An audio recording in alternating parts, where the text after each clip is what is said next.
বাংলাদেশের প্রধানমন্ত্রী জনাব তারেক রহমানের দাওয়াতে ইনভাইটেশনে আমাদের শ্রদ্ধেয় শেখ আব্দুর রাজ্জাক বিন ইউসুফ হাফিজাহুল্লাহ সেই দাওয়াতে অ্যাটেন্ড করেছেন। সেখানে গিয়ে যখন সম্মিলিতভাবে ইফতারের পূর্বে মোনাজাত করেছে, আব্দুর রাজ্জাক বিন ইউসুফ হাত উত্তোলন না করার কারণে, সেখানে সুন্নাহকে বাস্তবায়ন করার কারণে, বেদাতকে বর্জন করার কারণে এদেশের এক শ্রেণীর ভণ্ড বেদাতীদের ঘুম আজকে হারাম হয়ে গিয়েছে।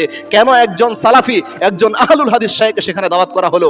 আল্লাহ, আল্লাহর কসম করে বলছি, শুধুমাত্র এমন জায়গা কেন, পৃথিবীর যেখানে যেই জায়গায় নিয়ে যাওয়া হোক না কেন, শেখ আব্দুর রাজ্জাক বিন ইউসুফ শুধু নয়, এদেশের বুকে যারাই সালাফি, যারাই সহিহ আকীদার দাবিদার, যারাই নিজেদেরকে আহলে হাদিস দাবি করে, যারাই নিজেদের মধ্যে কোরআন সুন্নাহর এই বৈশিষ্ট্যকে ধারণ করেছে, তারা পৃথিবীর যে কোনো জায়গায় গিয়ে যত বড় স্থান হোক না কেন, যত বড় ব্যক্তিদের সামনে হোক না কেন, তারা সেখানে রাসূলের সুন্নাহকেই বাস্তবায়ন করবে।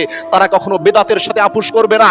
এজন্যই এদেশের ভণ্ড, এদেশের এক শ্রেণীর বেদাতি হুজুরদেরকে আমরা স্পষ্ট জানিয়ে দিতে চাই, শেখ আব্দুর রাজ্জাক বিন ইউসুফ শুধুমাত্র বাংলাদেশে নয়, গোটা পৃথিবীর বুকে যত বড় স্থানে নিয়ে যান না কেন, যত বড় ব্যক্তিদের সামনে নিয়ে যান না কেন, সেখানেও তিনি তার কোরআন সুন্নাহর এই বৈশিষ্ট্যকে বাস্তবায়ন করবেন। এটার বিরুদ্ধে গিয়ে তিনি কখনো বেদাতের সাথে, কখনো শিরকের সাথে আপোষ করবেন না। তিনি কোরআন এবং সুন্নাহকে সেখানে সেটাই বাস্তবায়ন করবেন।